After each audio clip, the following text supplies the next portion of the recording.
और आप लोग कैसे हैं? उम्मीद है सभी लोग अच्छे होंगे, हेल्दी होंगे और सेफ होंगे। चलिए आज करंट इकोनॉमी के दूसरे टॉपिक में हम लोग चलते हैं। और करंट इकोनॉमी का दूसरा टॉपिक, जैसा कि आप स्क्रीन पर लगी हुई तस्वीरों समझ गए होंगे कि आज का टॉपिक क्या है। आज का टॉपिक का नाम दुर्दशा है। आप समझ रहे होंगे मैंने ये शब्द क्यों लिया, दुर्दशा, क्योंकि आप जिनको देख रहे हैं स्क्रीन पर, आप इनको बड़ी बड़ी इमारतों में, बड़ी बड़ी फैक्ट्रियों में, बड़े बड़े घरों में काम करते हुए देखेंगे। आप इनको देखते होंगे कि ये अपनी जान को जोखिम में डाल करके बड़े बड़े बिल्डिंग्स को बनाते हैं, अपने दूर दराज गांव से आकर के शहरों को विकसित करते हैं और वास्तव में भारतीय अर्थव्यवस्था की रीढ़ की हड्डी हैं। यानी ये कहा जाए कि भारतीय अर्थव्यवस्था में जीडीपी में 10% का अकेले इनका योगदान है। तो फिर सवाल ये है कि इनका हाल इस लॉकडाउन में ऐसा क्यों हुआ। तो चलिए आज हम लोग इसी पर डिस्कशन करेंगे। भारत सरकार के आंकड़ों के साथ हम लोग बात करेंगे, कुछ एनजीओ के भी आंकड़े लेंगे, नई दिल्ली की कुछ रिपोर्ट्स भी है हम लोगों के पास, उनकी भी हम लोग बात करेंगे। इकोनॉमिक सर्वे 2016-17 और इकोनॉमिक सर्वे 2017-18 दोनों भी मेरे पास है, उसकी भी हम लोग बात करेंगे। लेकिन इन सब आंकड़ों के पहले ये जानना जरूरी है कि जो स्थितियां इनके सामने आई वो स्थितियां आखिर क्यों आई। क्या हमारी सरकार पूरी तरीके से अपनी योजनाओं को सफल करने में, अपनी योजनाओं को क्रियान्वित करने में सफल नहीं हो पाई? क्या हमारी सरकार अपनी योजनाओं को सही रूप देने में सफल नहीं हो पाई, या हमारे जो नीति नियंत्रकार हैं या हमारी जो मशीनरी है वो पूरी तरीके से फेल हो गई? चलिए एक एक करके सारे पहलुओं पर हम लोग चर्चा करेंगे।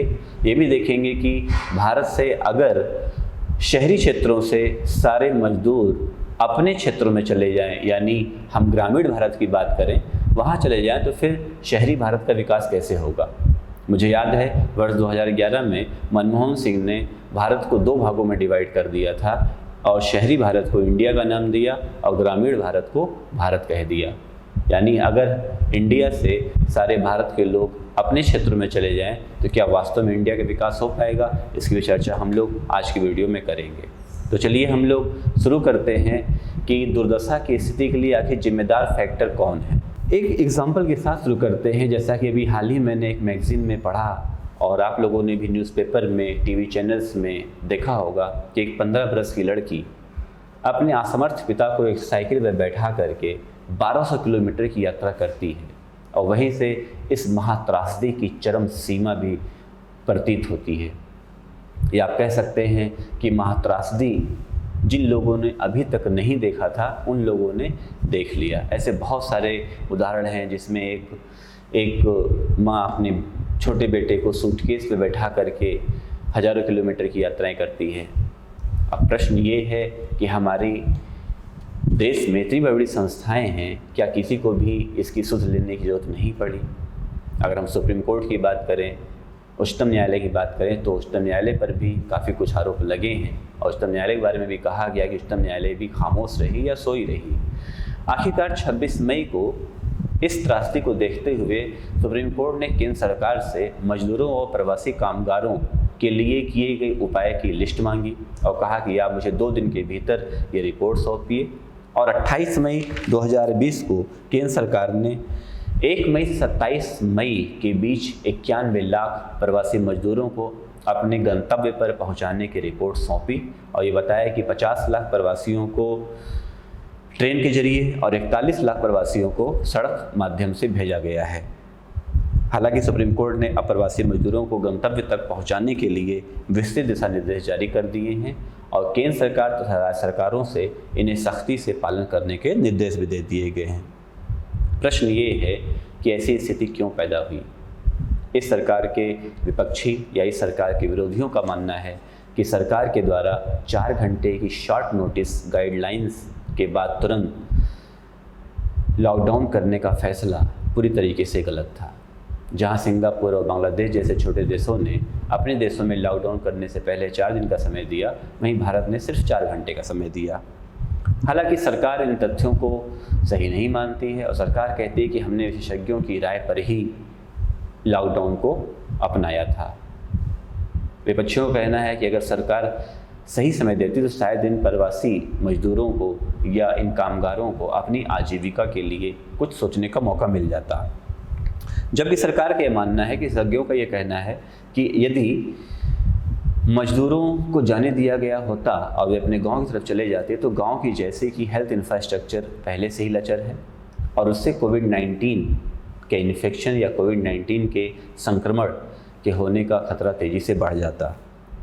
आखिरकार कुछ सरकारी अधिकारियों का कहना है कि हमारे पास प्रवासी मजदूरों के एग्जैक्ट आंकड़े ही नहीं थे, यानी उन्हें ये पता ही नहीं था कि देश में कितने प्रवासी मजदूर हैं या किन किन क्षेत्रों में कितने प्रवासी मजदूर हो सकते हैं।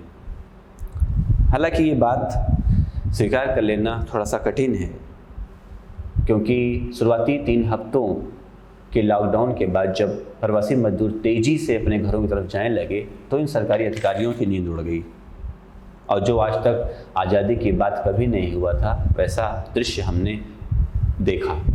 तो आप देख सकते हैं कि लाखों में लोग इंडिया यानी शहर वाले क्षेत्र को छोड़ करके अपने गांव की तरफ यानी भारत की तरफ चल पड़े। अगर विशेषज्ञों की माने तो सरकार के पास प्रवासी मजदूरों के आंकड़े नहीं हैं, ये बात पूरी तरीके से सच नहीं है। नई दिल्ली की एक रिपोर्ट मेरे पास है जो think tank research and information system for developing countries के प्रोफेसर अमिताभ कुंडू का मानना है कि वर्तमान में लगभग 6.5 करोड़ 6.5 करोड़ प्रवासी मजदूर हैं, जिसमें 33% ऐसे हैं जो दिहाड़ी पे काम करते हैं, यानी प्रतिदिन कमाते हैं प्रतिदिन खाते हैं। और इसमें सड़कों पर लगाने वाले खुमचा यानी जो खुमचा लगाते हैं उनके आंकड़े को नहीं जोड़ा गया। अगर 2 से 2.5 करोड़ खुमचा लगाने वालों को शामिल कर लिया जाए तो फिर ये आंकड़ा 9 से 10 करोड़ हो जाता है। यानी इस प्रकार देखा जाए तो वर्तमान में प्रवासी मजदूरों के जो सरकारी आंकड़े हैं वो लगभग 10 करोड़ है। हालांकि 23 मार्च 2016 को संसद में एक सवाल के जवाब में केंद्रीय श्रम और रोजगार राज्य मंत्री तत्कालीन रोजगार मंत्री संतोष गंगवार ने ये आंकड़ा देते हुए बताया था कि भारत में प्रवासी मजदूरों की संख्या लगभग 10 करोड़ है। और अगर हम लोग आर्थिक सर्वेक्षण 2017 की बात करें तो प्रतिवर्ष 90 लाख लोगों की आवाजाही होती है। और इस सर्वेक्षण में साफ साफ कहा गया था, अगर हमारे अधिकारी 2017 के सर्वेक्षण को ध्यान में रखते या 2017 की रिपोर्ट को ही ध्यान में रखते तो उन्हें यह आंकड़ा पता चल गया होता है कि भारत में कितने प्रवासी मजदूर हैं। इसी सर्वे में यानी 2017 के इकोनॉमिक सर्वे में केंद्रीय आवास और शहरी मामलों के मंत्रालय के प्रवासियों पर एक कार्यकारी रिपोर्ट आई थी और रिपोर्ट में भी बताया गया था प्रवासी मजदूर कितने मजबूर होते हैं और इस पर काफ़ी सिफारिशें भी दी गई थी और सिफारिशें जस की तस वहीं की वहीं हैं।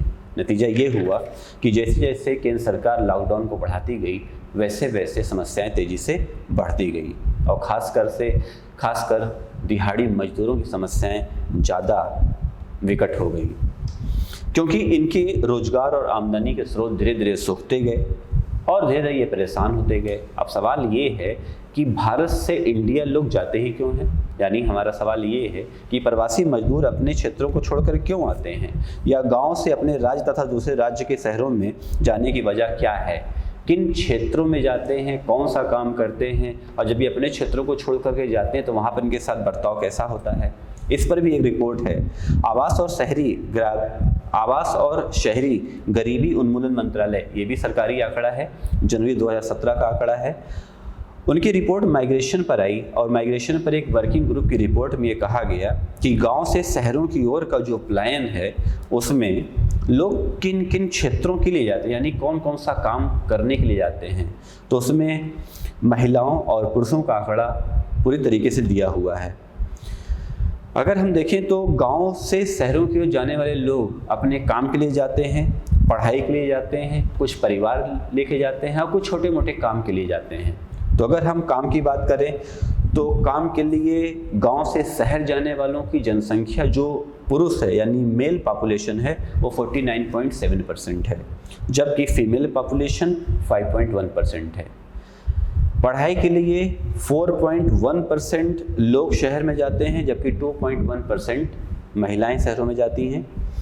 परिवार की बात करें तो 36.4% लोग गांव से शहर तरफ प्लान कर जाते हैं, जबकि महिलाओं की स्थिति और ख़राब है, ये 86.5% है। यानी इसमें आप उन लड़कियों को भी जोड़ सकते हैं जिनकी नई नई शादी होती है, जो गांव से निकल के सीधा शहर की ओर चली जाती हैं। और अन्य का आंकड़ा देंगे तो 9.9% पुरुष एंड 6.4% महिलाएं। अगर इन सबको आप जोड़ेंगे तो 100% पुरुष जो गांव से शहर की ओर जाते हैं इन सब क्षेत्रों में, और 100% महिलाएं जो गांव से शहर की ओर जाती हैं। एक आंकड़ा और भी यहाँ पर डिस्कस करना ज़रूरी है, जिसमें एक दूसरे राज्यों से जाने वाला, यानी एक राज्य से दूसरे राज्यों में जाने वाले लोगों की जनसंख्या किन किन क्षेत्रों में कैसे कैसे आगे बढ़ रही है। तो आप इसको भी समझ लीजिए कि अगर एक राज्य से दूसरे राज्य में लोग जा रहे हैं जिसमें पुरुषों की जनसंख्या है 66.6%, जबकि महिलाओं की जनसंख्या मात्र 5% है।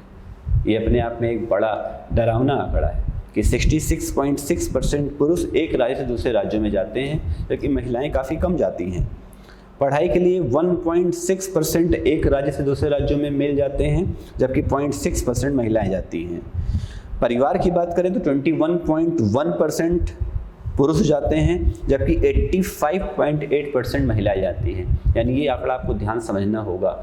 तो भारत में अभी भी जो हिंदू मैरिज सिस्टम है या तमाम जो शादियों की प्रथाएं हैं जिसमें लोग एक स्थान से दूसरे स्थान पर तेज़ी से माइग्रेट करते हैं, तो भारत में जो शादियां होती हैं वो एक स्थान से दूसरे स्थान के माइग्रेशन में भी काफ़ी बड़ी भूमिका निभाती हैं। और अन्य की बात करें तो 10.7% पुरुष हैं और 8.6% महिलाएं हैं। अब सवाल ये है कि शहरों में प्रवासी कहाँ काम करते हैं और कुल शहरी श्रमिकों में से कितने प्रतिशत प्रवासी किन किन क्षेत्रों में कार्यरत हैं, इसका भी आंकड़ा सरकारी आंकड़ा है। यानी अगर हम लोग NSSO की बात करें तो NSSO ने आंकड़ा दिया कि जो लोग दूसरे राज्यों से या जो लोग गाँव से निकल के शहरों में आते हैं आखिर वो काम क्या करते हैं। तो देखा जाए तो वो बुनियादी क्षेत्र में काम करते हैं। बुनियादी क्षेत्र का मतलब क्या हुआ, मजदूरी करते हैं, रेलवे ट्रैक पे काम करते हैं, दिहाड़ी काम करते हैं, पत्थर तोड़ने काम करते हैं। तो इसका आंकड़ा है कि जिसमें 20% पुरुष और 65% महिलाएं हैं। यानी महिलाओं का जो आंकड़ा है, यानी महिलाओं की जनसंख्या पुरुषों की बनस्पति बहुत ज़्यादा है। और मैन्युफैक्चरिंग सेक्टर में काम करते हैं तो मैन्युफैक्चरिंग सेक्टर में मेल 38% और फीमेल 51%। पब्लिक सर्विस में मेल 40%, फीमेल 56%। और हम लोग अगर कंस्ट्रक्शन के सेक्टर में जाएं तो कंस्ट्रक्शन सेक्टर में मेल 32% और फीमेल 67%। इस तरीके से ट्रेडिशनल सेक्टर या ट्रेडिशनल सर्विस की बात करें मेल 29%, फीमेल 55%। मॉडर्न सर्विसेज की बात करें वहाँ भी मेल 40% है और फीमेल 52%। इस प्रकार से देखा जाए तो जो लोग प्रवासी निकल करके अपने गांव से शहरों में जाते हैं उनमें कुल आबादी 33% पुरुषों की जबकि 56% महिलाओं की है। अगर हम 2011 की जनगणना की बात करें और 2011 की जनगणना से हम लोग क्रमवार राज्यों को देखें तो हमें एक आंकड़ा और पता मिलता है, या हमें एक आंकड़ा और मिलता है जिसमें हम लोग ये बात करते हैं कि इतने राज्यों की कितनी जनसंख्या प्रवासी के रूप में है। यानी हम लोग ये बात करने जा रहे हैं कि अगर किसी राज्य की जनसंख्या 100 है तो उसमें कितनी % जनसंख्या बाहर से आई हुई है। तो आप ये देख पाएंगे, मैं सारे आंकड़े तेज़ी से आपको मेंशन कर रहा हूँ, आप चाहें तो नोट कर सकते हैं। जम्मू कश्मीर की कुल आबादी में लगभग 22% जनसंख्या प्रवासियों की है।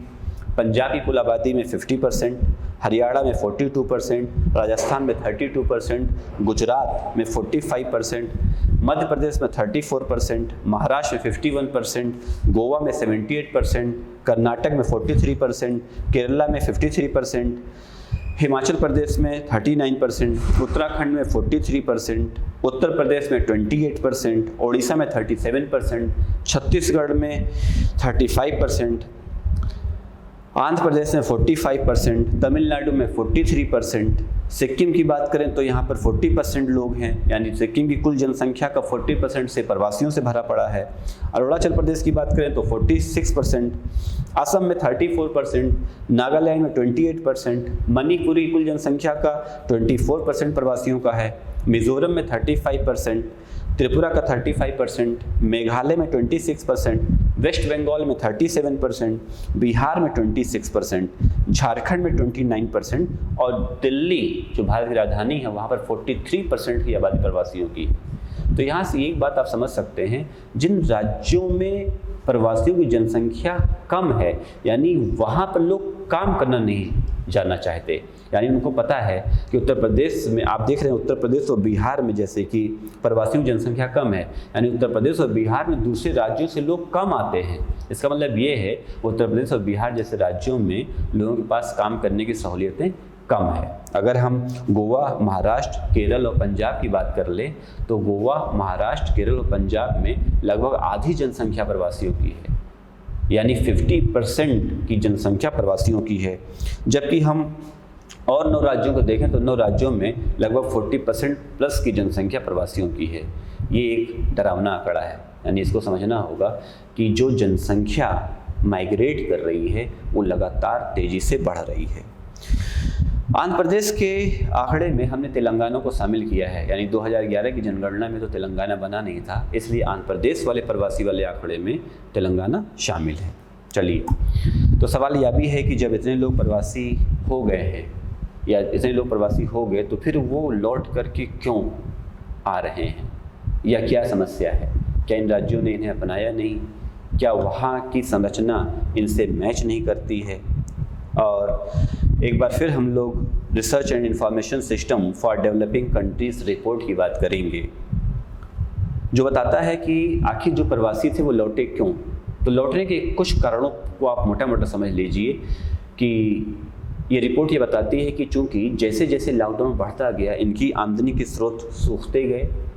चूँकि ये दूसरे राज्यों में जाते हैं, दूसरे शहरों में जाते हैं, तो इनको किराए के मकान लेने पड़ते हैं, इनको किराया चुकाना पड़ा। साथ ही साथ एक आंकड़ा ये भी है कि लगभग 45% लोग एक ही कमरे में, यानी 45% की जनसंख्या ऐसी है जो एक कमरे 5-5 करके रहती है। आप समझ सकते हैं, कमरा बहुत बड़ा होगा तो 10 बाई 12 का होगा, या बहुत बड़ा होगा तो 15 बाई 15 का होगा, यानी 15 बाई 15 के कमरे में 5-5 लोग एक साथ रहते हैं। साथ ही साथ 40% की जनसंख्या सामुदायिक पानी का भी इस्तेमाल करती है, और लॉकडाउन ने उन्हें अपने ही चार दीवारी में रहने के लिए मजबूर कर दिया। भारत के बहुत सारे क्षेत्र ऐसे हैं जहां पर जब कुछ लोग रात में सो रहे होते हैं तो बाकी घर के लोग बाहर काम कर रहे होते हैं, और जब वे सुबह घर में आते हैं तो फिर वो जो सो रहे होते हैं वो चले जाते हैं। ऐसी स्थिति भारत के प्रवासी मजदूरों की है। तो इसलिए तंग जगहों में घिरे रहने से अच्छा है कि बाहर निकल लिया जाए। लेकिन चूंकि लॉकडाउन की स्थिति में जैसे ही बाहर निकलने लगे तो पुलिस की यातनाएं भी झेलनी पड़ गई, और ऐसे में प्रवासी मजदूरों ने सोचा क्यों ना अपने ही घर चला जाए। तो अपने घर जाने से फ़ायदा क्या हुआ? अपने घर जाने से कम एक फ़ायदा ये हुआ कि उन्हें किराया देने से छुट्टी मिल गई, यानी किराए से मुक्ति मिल गई। साथ ही साथ उन्हें खाने की कोई चिंता नहीं करनी थी। जैसा कि जब हम लोग गरीबी पढ़ें तो गरीबी में यूपीएससी ने सवाल पूछा था कि भारत में ग्रामीण गरीबी की अपेक्षा शहरी गरीबी ज़्यादा दुखदाई है। Urban poverty is more painful than rural poverty. इसका हम लोग डिस्कशन करेंगे और यहाँ से लिंक करेंगे। क्यों?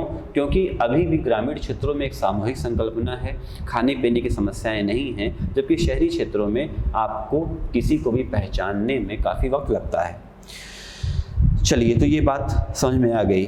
और एक आंकड़ा आप यहाँ ये भी नोट कर लीजिए कि 80% के प्रवासी मजदूर जो यूपी और बिहार से, यानी यूपी और बिहार के प्रवासी मजदूरों के आने की दर सबसे ज़्यादा है। यहाँ पर यह भी ध्यान देना होगा कि क्या वास्तव में जो प्रवासी मजदूर जाते हैं वो आते ही नहीं हैं? ऐसा नहीं है। रेलवे ने एक आंकड़ा दिया, और रेलवे ने आंकड़ा ये दिया है कि प्रति वर्ष मजदूर अपने घरों को लौटते हैं। लेकिन कब लौटते हैं? क्योंकि ये मजदूर खेती के मौसम को छोड़ करके शहर जाते हैं, और जब मानसून आने वाला होता है तो फिर से अपने गांव में आ जाते हैं, खेती बाड़ी का काम करते हैं और फिर से शहर चले जाते हैं। यानी जून जुलाई में, प्रतिवर्ष जून जुलाई में ये घर वापस आते हैं, और इनका आंकड़ा लगभग 40 लाख है। यानी प्रतिवर्ष 40 लाख मजदूर जून जुलाई में अपने घर आ जाते हैं। ये रेलवे का आंकड़ा है। और ये 40 लाख लोग जब वापस आते हैं तो फिर से जैसे ही मानसून जाता है ये फिर से काम करने के लिए अपने शहरों या अपने उन क्षेत्रों में चले जाते हैं जहाँ पर ये पहले काम कर रहे होते हैं। लेकिन इस बार के लॉकडाउन ने इनकी वापसी को लगभग 2 महीना थोड़ा पहले कर दिया है। लेकिन सवाल ये है कि क्या सरकार को वास्तव में इनकी आवाजाही का अंदाज़ा नहीं था, या सरकार इस स्थिति को भांप नहीं पाई थी? अगर हम लोग ब्रिटेन की एक संस्था या ब्रिटेन के स्कूल यूनिवर्सिटी ऑफ ससेक्स की रिपोर्ट, जिसने भारत के प्रवासी मजदूरों पर भी रिपोर्ट जारी किया, जिसमें उन्होंने बताया कि 80% प्रवासियों के पास, जो 80% प्रवासी यानी 80% जो लोग बाहर जाते हैं, उनके पास ना तो अपना कोई पहचान पत्र होता है, ना तो अपना कोई मूल निवास होता है, ना तो ऐसा कोई दस्तावेज वो बनवा पाते हैं जिसके कारण केंद्र और राज्य सरकारों के रडार में ये शामिल ही नहीं हो पाते हैं। यानी समस्या बहुत बड़ी है कि जो लोग अपने गांव को छोड़कर जाते हैं, अपने राज्य को छोड़कर जाते हैं, दूसरे राज्यों में ना तो वो वहाँ के मूल निवासी हो पाते हैं और ना ही वहाँ के किसी ऐसे दस्तावेज में शामिल हो पाते जिससे पता चल सके कि वो यहाँ पर काम कर रहे हैं। और ऐसा इसलिए भी भारत देखा जा रहा है क्योंकि जो भारत का असंगठित क्षेत्र है उसमें ठेकेदारों, बिचौलियों, दलालों का बहुत बड़ा योगदान है। यानी जो श्रमिक बाहर जाते भी हैं तो इन्हीं ठेकेदारों, बिचौलियों और दलालों के माध्यम से जाते हैं और ये कमीशन के साथ इनको बाहर भेज देते हैं और फिर इनका कोई रखवाला नहीं होता है, यानी कोई टेक केयर नहीं होता है। आप ये कह सकते हैं कि अगर हम लोग प्रवासियों के लिए कुछ ऐसे सिस्टम को बनाएं जिससे वो प्रवासी मजदूर जिन राज्यों में जा रहे हैं या जिन शहरों में जा रहे हैं वो वहाँ पर रजिस्टर्ड हो सकें तो शायद इस समस्या का निदान अच्छे से किया जा सके। चलिए, इसके बावजूद हमारे पास एक आंकड़ा और भी है जिसमें हम लोग ये बात करने जा रहे हैं कि वो आखिर कौन कौन से राज्य हैं जो प्रवासियों के लिए ठीक ठाक है या आप कह सकते हैं प्रवासियों के लिए माकूल, उनके लिए अनुकूल हैं। तो NSSO की ही रिपोर्ट हमारे पास है और एक NGO, मुंबई का NGO है इंडिया माइग्रेशन नाउ। तो इंडिया माइग्रेशन नाउ ने inter state migration policy index 2019 जारी किया। आइए इस इंडेक्स को समझने की कोशिश करते हैं। तो NGO इंडिया माइग्रेशन नाउ, जिसकी report inter state migration policy index 19, जिसमें इन्होंने कुछ मानकों को लिया है या जो स्टैंडर्ड शामिल किए उसमें श्रम कानूनों, आवास, सामाजिक सुरक्षा, स्वच्छता, राजनीतिक भागीदारी में स्थानीय और प्रवासियों के लिए एकरूपता के पैमाने लिए और इसमें इन्होंने 7 राज्यों को शामिल किया। यानी जो इंडेक्स बनाया है उसमें सिर्फ 7 राज्यों की सूची को ही शामिल किया है और इन 7 राज्यों में सबसे अच्छा स्कोर रहा केरल का, जिसने 100 में से 62 अंक प्राप्त किए। इसके बावजूद विशेषज्ञों का कहना है कि केरल में अभी भी राजनीतिक और समावेशी विकास को लेकर एक काफ़ी सुधार की गुंजाइश है। जबकि अंतिम स्थान पर, ये बहुत हैरत भरा आंकड़ा है कि अंतिम स्थान पर दिल्ली, जो भारत की राजधानी है, जहाँ पर बड़े बड़े राजनीतिज्ञ रहते हैं, जहाँ से हमारा देश चलता है, उसका स्थान सबसे नीचे रहा, यानी 7वां स्थान। रैंकिंग हम बता दे रहे हैं, आप लोग चाहें तो नोट कर सकते हैं। पहले स्थान पर इस इंडेक्स में केरला, जिसका 62 अंक था। दूसरे स्थान पर महाराष्ट्र, जिसके 42 अंक थे। तीसरे स्थान पर पंजाब, जिसके 40 अंक। चौथे स्थान पर हरियाणा, जिसके 38 मार्क्स। 5वें स्थान पर तमिलनाडु, जिसके 37 मार्क्स। और 6ठे स्थान पर गुजरात तथा 7वें स्थान पर दिल्ली है। गुजरात के 35 और दिल्ली के 33 अंक है। ये अपने आप में एक हैरानी भरे वाले आंकड़े हैं कि इंटर स्टेट माइग्रेशन पॉलिसी में, inter state migration policy index में दिल्ली का अंक सबसे नीचे है। साथ साथ हम ये भी जानने की कोशिश करें कि भारत में आखिर वे कौन कौन से राज्य हैं, उन राज्यों में वो कौन कौन से ज़िले हैं जहां से सबसे ज़्यादा मजदूरों को जाना पड़ता है, या हम ऐसे समझ सकते हैं कि वे कौन कौन से ज़िले हैं या वे कौन कौन से राज्य हैं जहां के नागरिक परेशान होकर के अपनी रोजी रोटी की तलाश में दूसरे राज्यों में चले जाते हैं। ये भी एक सरकारी आंकड़ा है और जनवरी 2017 में केंद्रीय आवास और शहरी गरीबी उन्मूलन मंत्रालय के द्वारा ये आंकड़ा जारी किया गया, जिसमें उत्तर प्रदेश के सबसे ज़्यादा जिले शामिल हैं, यानी 22 जिले। उत्तर प्रदेश के कौन कौन से ज़िले हैं तो क्रमवार तरीके से हम तेज़ी से बता दे रहे हैं, उसको आप चाहें तो नोट कर लीजिएगा। इटावा, फैजाबाद, गोंडा, बस्ती, गोरखपुर, देवरिया, सुल्तानपुर, आजमगढ़, जौनपुर, प्रतापगढ़, इलाहाबाद, वाराणसी, बिजनौर, मुजफ्फरनगर, अलीगढ़, एटा, सिद्धार्थनगर, आगरा, कुशीनगर, रायबरेली, बलिया और गाजीपुर। यानी ये 22 जिले ऐसे हैं जहां से सबसे ज़्यादा मजदूर निकल करके बम्बई में या कोलकाता में, दिल्ली में, ऐसे शहरों में जाते हैं अपनी रोजी रोटी के लिए। इसी प्रकार से हम लोग बिहार की बात कर लें तो दूसरे स्थान में बिहार आता है, जिसके लगभग 20 जिले हैं और ये 20 जिले सबसे ज़्यादा मजदूर निकल के बाहर जाते हैं, जिसमें मधुबनी, दरभंगा, सिवान, सारण, समस्तीपुर, पटना, पूर्वी चंपारण, जहाँ से गांधी जी ने अपनी यात्रा शुरू की थी, चंपारण आप लोगों ने पढ़ा ही है, सीतामढ़ी, गोपालगंज, मुजफ्फरपुर, वैशाली, बेगूसराय, गलत हो गया थोड़ा सा, बेगूसराय, भोजपुर, भागलपुर, मुंगेर, नालंदा, रोहतास, औरंगाबाद, नेवादा और गया। यानी ये 20 जिले हैं जहाँ पर जहाँ से सबसे ज़्यादा मजदूर बिहार से निकल के दूसरे राज्यों में जाते हैं। उत्तराखंड की बात कर लें, गढ़वाल, अल्मोड़ा, कर्नाटक में गुलबर्ग, महाराष्ट्र में जलगांव, राजस्थान का पाली, उड़ीसा का गंजम, झारखंड का चतरा और पश्चिम बंगाल के नदिया और मोदनीपुर से सबसे ज़्यादा नागरिक निकल के बाहर यानी बाहरी शहरों में या बाहरी राज्यों में अपनी रोजी रोटी की तलाश में जाते हैं। एक रिपोर्ट ये भी कहती है, और ये एक कमेंट के रूप में आप ले सकते हैं, इंडिया माइग्रेशन नाउ कहती है कि नीतियाँ जितनी तदर्थ और बेतरतीब ढंग से चलाई जाती हैं, असल में दिक्कत वही है। यानी पूरी तरीके से ये सरकार की नीतियों के ढुलमुल रवैयों की तरफ इशारा करती है। हालांकि सरकार की वित्त मंत्री श्रीमती निर्मला सीतारमण ने हाल ही में 1,70,000 करोड़ के राहत पैकेज का ऐलान किया है। हम लोग 1,70,000 करोड़ के इस पैकेज को अपनी अगली वीडियो में देखेंगे और समझें कि 1,70,000 करोड़ का पैकेज किस मायने में प्रवासी मजदूरों की सहायता कर सकता है।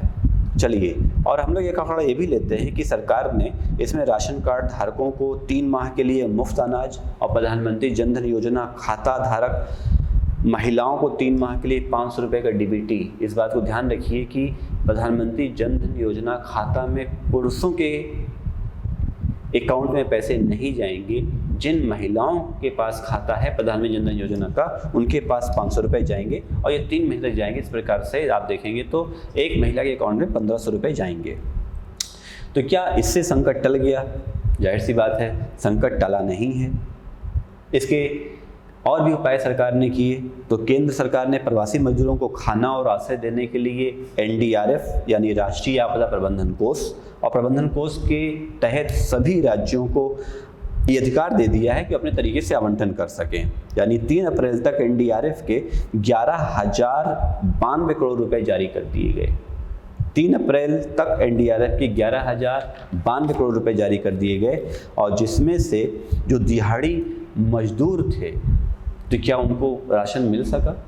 अब सवाल ये है, जब सरकार ने राशन कार्ड के आधार पर अनाज जारी किया तो ऐसा देखा जाता है लगभग 80% जो प्रवासी मजदूर होते हैं वो आदतन अपने राशन कार्ड को घर पे छोड़ के जाते हैं। और आप फिर इस बात को महसूस करेंगे कि क्या आप अगर अपने घर से निकलते हैं तो राशन कार्ड लेकर के जाते हैं?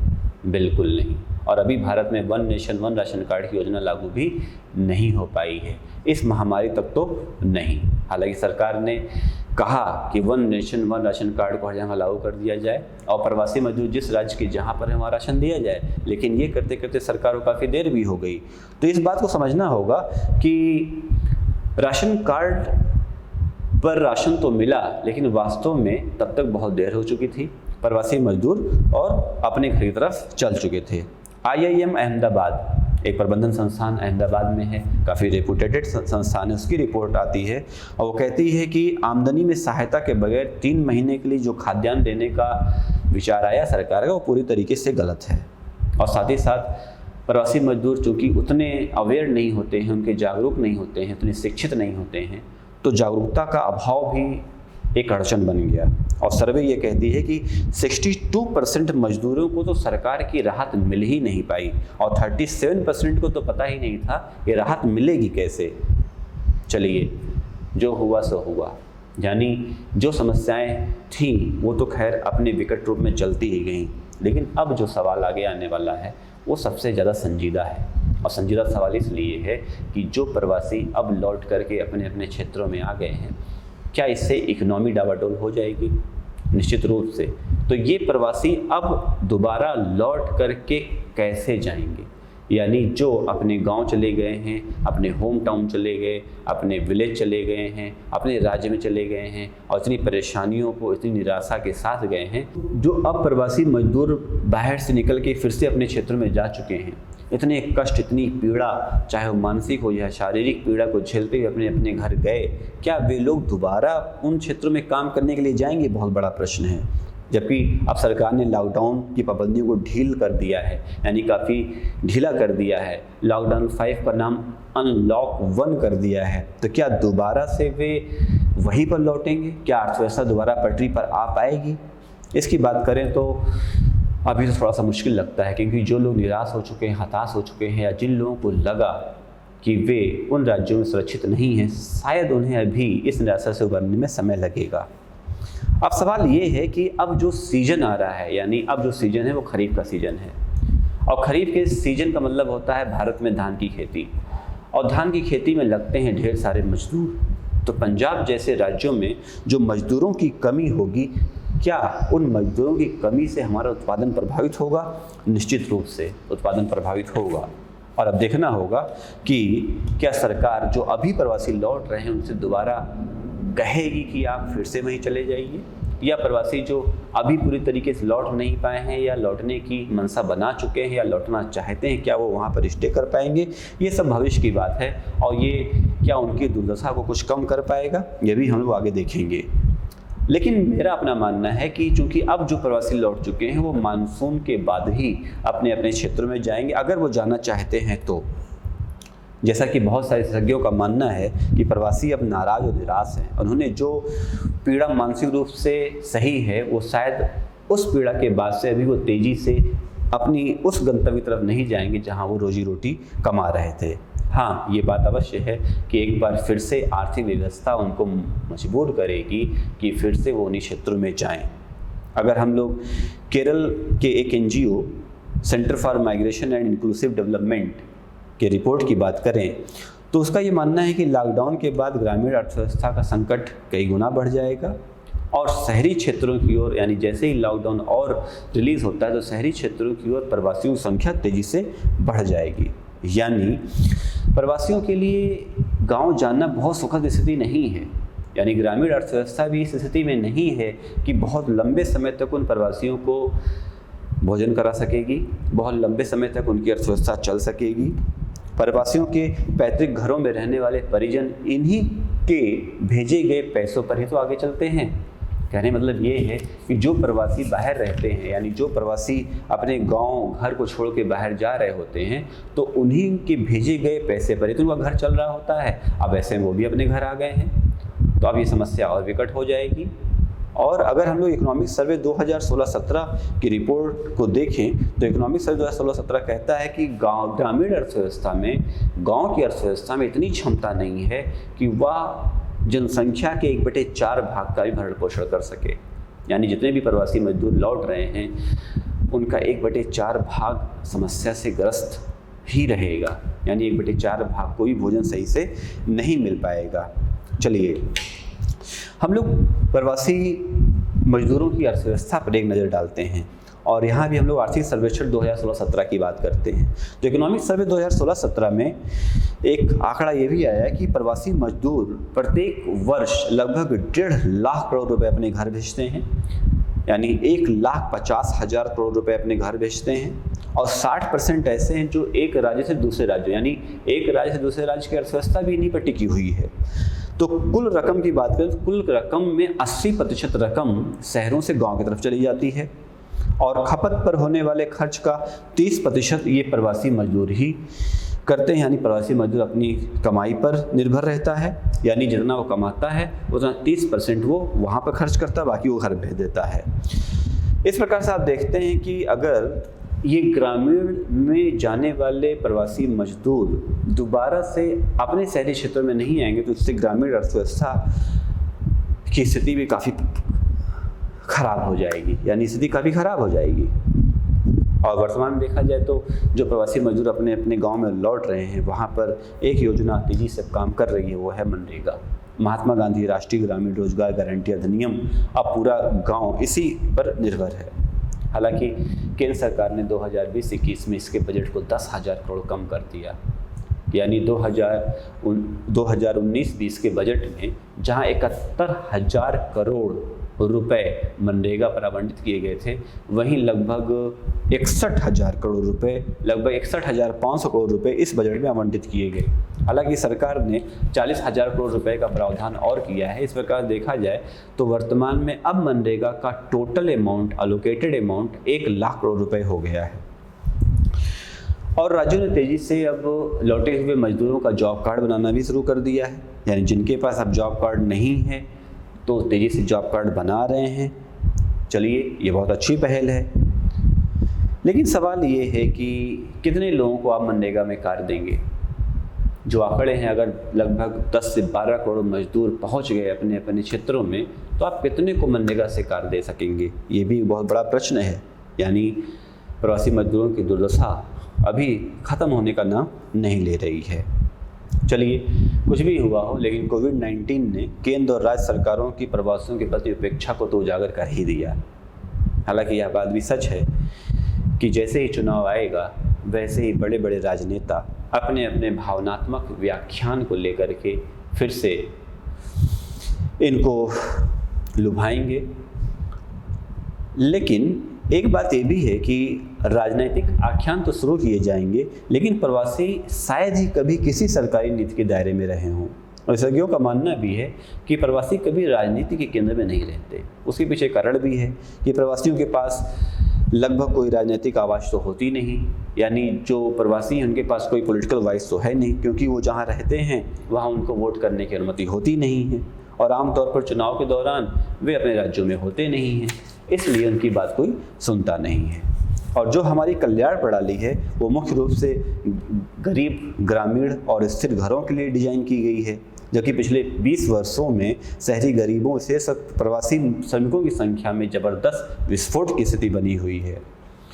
2009 की बात करें तो 2009 में श्रमिकों को सामाजिक सुरक्षा और नौकरी की सुरक्षा प्रदान करने के लिए और असंगठित श्रमिकों का एक डेटाबेस बनाने के लिए 2009 की बात करें तो वर्ष 2009 में श्रमिकों को सामाजिक सुरक्षा और नौकरी की सुरक्षा प्रदान करने के लिए और असंगठित श्रमिकों का एक डेटाबेस बनाने के लिए असंगठित क्षेत्र श्रमिक सामाजिक सुरक्षा अधिनियम, इसको आप नोट कर सकते हैं, असंगठित क्षेत्र श्रमिक सामाजिक सुरक्षा अधिनियम लाया गया था। लेकिन आज तक 12 वर्ष, 10 से 11 वर्ष होने को हैं, आज तक ये अभी अपने मूर्त रूप को प्राप्त नहीं कर सका है। ये अभी तक कागज में ही है। इसी के साथ प्रवासी श्रमिकों के हितों की रक्षा के लिए अंतर्राज्यीय प्रवासी कामगार अधिनियम 1979 भी लाया गया, जिसमें न्यूनतम मजदूरी, यात्रा भत्ता, विस्थापन भत्ता, आवास, चिकित्सा सुविधाएं और सुरक्षात्मक कपड़ों के भुगतान की व्यवस्था भी प्रदान करता है।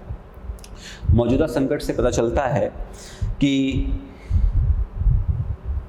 सरकार ने जिनके हाथों में ये जिम्मेदारी दी थी, यानी केंद्रीय औद्योगिक संबंध विभाग को ये जो प्रावधान दिए गए थे, उन्होंने इसको सही तरीके से लागू नहीं किया। अब अगर हम 2016 से 2019 के बीच की बात करें तो लगभग इन अधिकारियों के द्वारा 23,908 निरीक्षण किए गए, जिसमें 2,67,267,040 इरेगुलरिटीज़ पाई गई, यानी अनियमितताएं पाई गई। लेकिन अभी तक इन अनियमितताओं में से केवल 5,839 यानी 2.1% ही दोषी ठहराए जा सके। क्या होगा जब इस तरीके से हमारा मैकेनिज्म काम करेगा, तो शायद ये दुर्दशा हमें देखनी ही पड़ेगी। विशेषज्ञों का भी मानना है कि जो कड़े नियम बनाए जाते हैं या जो नौकरशाही को बहुत अधिक ताकत देते हैं, वास्तव में यही कानून के खराब अनुपालक होते हैं, यानी कानून को सही से न लागू करवाने में इनकी महत्वपूर्ण भूमिका होती है। खैर, चलिए, केंद्र सरकार अब प्रवासियों के लिए काम कर रही है, उनकी कुछ योजनाओं को भी समझ लेते हैं। तो केंद्र सरकार अब प्रवासी श्रमिकों को पंजीकृत करने की योजना बना रही है, ताकि वे कर्मचारी राज्य बीमा निगम के तहत सामाजिक सुरक्षा और स्वास्थ्य लाभ को प्राप्त कर सकें। महामारी के मद्देनजर कई राज्यों ने उद्योगों की सहूलियत के लिए श्रम कानूनों को पूरी तरीके से आंशिक रूप से निलंबित कर दिया। ये बात ठीक नहीं है, यानी इस तरह के उपाय श्रम विरोधी हैं और सरकारों को व्यापक श्रम सुधार पर ध्यान देना चाहिए। असंगठित श्रमिक सामाजिक सुरक्षा अधिनियम 2008 की अगर बात कर लें तो भारत में लगभग 37.5 करोड़ मजदूरों को 37.5 करोड़ मजदूरों को ये सामाजिक सुरक्षा अधिनियम प्राप्त होने चाहिए थे। और ये सामाजिक सुरक्षा और नौकरी की हिफाजत मुहैया करने वाले असंगठित मजदूरों के डेटाबेस बनाने की बात करते हैं, लेकिन अभी तक इन 37.5 करोड़ मजदूरों को कोई डेटाबेस बनकर तैयार नहीं हुआ। हालांकि उत्तर प्रदेश, मध्य प्रदेश, राजस्थान जैसे राज्य इन मजदूरों का ऑनलाइन डेटाबेस तैयार कर रहे हैं। चलिए, हम लोग बात करते हैं कि जो निर्माण में श्रमिक लगे हुए हैं उनकी आबादी लगभग 40% है, और अब तेजी से इनकी मदद करने के लिए भवन और निर्माण श्रमिक कल्याण कोष के रूप में एक आय का भी प्रावधान किया गया है। आप चाहें तो नोट कर सकते हैं, भवन और निर्माण श्रमिक कल्याण कोष के रूप में एक प्रावधान किया गया है। और इस प्रावधान के अंतर्गत इन्हें चिकित्सा सहायता, दुर्घटना कवर, पेंशन, मातृत्व लाभ, बच्चों के लिए शैक्षिक सहायता, सामाजिक सुरक्षा लाभ प्रदान होता है। हालांकि राज्यों में एकत्रित और नियंत्रित इस फंड का इस्तेमाल अभी तक बहुत कम किया जा रहा है, यानी किया नहीं गया है। एक एग्जाम्पल समझेंगे। 31 मार्च 2019 को राज्यों के द्वारा इस फंड में 49,688 करोड़ रुपए एकत्रित किए गए, जिसमें से मात्र 19,380 करोड़ रुपए ही खर्च हो पाए, यानी 39% ही धनराशि खर्च हो पाई है। इसके अलावा 55 करोड़ निर्माण श्रमिकों से 20 करोड़ इस अधिनियम के प्रावधानों से बाहर हो जाते हैं, यानी जो 55 करोड़ श्रमिकों को इसमें शामिल होना चाहिए था, उसमें से 20 करोड़ इससे बाहर हो जाते हैं, यानी वो इसका लाभ नहीं उठा पाते हैं। अब सवाल ये है कि आखिर वो इसमें लाभ क्यों नहीं उठा पाते, तो इसका रीज़न ये दिया गया कि building and construction workers welfare board में सबसे पहले इनका रजिस्ट्रेशन कराना होता है, जो एक थोड़ा टेढ़ी खीर है। और चूँकि अधिकांश ठेकेदार और बिचौलिए ही ये करवाते हैं, इसलिए बहुत सारे प्रवासी मजदूर से छूट जाते हैं। एक समस्या ये भी है भारत में कि अलग अलग राज्यों में प्रवासियों के अधिकार भी अलग अलग हैं। जैसा कि हमने अंतर्राज्यीय प्रवासी नीति सूचकांक में बताया कि केरल इसमें टॉप पर है, जबकि विशेषज्ञों का मानना है कि अभी भी केरल में राजनीतिक समावेश और आवास के लिए गैर विभेदकारी नीति अपनाई जाती है, यानी जो भेदभाव वाली नीति है वो अभी भी केरल में चल रही है। इस प्रकार देखा जाए तो जो भारत की राजधानी दिल्ली है वो 7वें स्थान पर है, यानी अलग अलग राज्यों में जो अलग अलग कानून हैं वो भी कहीं ना कहीं प्रवासियों को कष्ट देते हैं, उनकी दुर्दशा के लिए जिम्मेदार हैं। प्रवासी श्रमिकों के लिए अगर कार्य योजना की बात करें तो वर्ष 2015 में 2015 में प्रवासियों के मुद्दे को ध्यान में रखते हुए केंद्रीय आवास और शहरी गरीबी उन्मूलन मंत्रालय के द्वारा एक 18 सदस्यीय कार्यदल बनाया गया, जिसने प्रवासन पर अपना पहला टास्क फोर्स बनाया और इसकी रिपोर्ट 2017 में आई। प्रवासी मजदूरों ने आर्थिक विकास और रिपोर्ट आप सुनिए ध्यान से, इसकी रिपोर्ट ये थी, प्रवासी मजदूरों ने आर्थिक विकास में महत्वपूर्ण योगदान दिया है और आवश्यक है कि उनके लिए उनके संवैधानिक अधिकारों की रक्षा की जाए। और ये रिपोर्ट में भी कहा गया कि सभी सामाजिक कल्याण योजनाओं में पोर्टेबिलिटी प्रदान करने का ढांचा तैयार किया जाए। पोर्टेबिलिटी का मतलब यहाँ पर ये हुआ, जैसे आप उत्तर प्रदेश राज्य के हैं और आप वर्तमान में महाराष्ट्र में हैं और उत्तर प्रदेश राज्य में कोई योजना चल रही है लेकिन आप यहाँ पर नहीं है, तो आप इस योजना का फ़ायदा नहीं उठा पा रहे हैं, तो योजना पोर्टेबल कर दी जाए, यानी अब महाराष्ट्र राज्य को दे दी जाए और महाराष्ट्र राज्य में आप उत्तर प्रदेश राज्य की योजना का फ़ायदा उठा लें। हालांकि पोर्टेबिलिटी का ढांचा तैयार करने की सिफारिश तो की गई, लेकिन अभी तक one nation one ration card को छोड़ करके किसी और योजना पर पोर्टेबिलिटी नहीं लाई जा चुकी है। और कोविड-19 आने तक इसमें तो अधिकांश सिफारिशें अभी लागू भी नहीं की गई हैं। तो इस प्रकार से हम देखते हैं कि जो प्रवासी मजदूरों की दुर्दशाएं हैं, या जो करोड़ों प्रवासी मजदूर भारतीय अर्थव्यवस्था की रीढ़ की हड्डी हैं, जो भारतीय अर्थव्यवस्था की ग्रोथ इंजन हैं, उनकी समस्या इसलिए भी ज़्यादा है क्योंकि सरकार के द्वारा तैयार की गई जो कार्यनीतियां हैं या कार्य योजनाएं हैं वो सही तरीके से इम्प्लीमेंट नहीं हो रही हैं। इसलिए आवश्यक है कि इस असाधारण सी स्थिति में सरकार के द्वारा असाधारण कदम उठाने चाहिए, ताकि भारत की रीढ़ की हड्डी, भारत की इकोनॉमी की जीडीपी में 10% का योगदान करने वाले ये प्रवासी मजदूर अपने आप को सुरक्षित महसूस कर सकें और भारत के नागरिक के रूप में एक सम्मान प्राप्त कर सकें। यानी हम ये कह सकते हैं कि सामाजिक सुरक्षा कवर का विस्तार किया जाना चाहिए।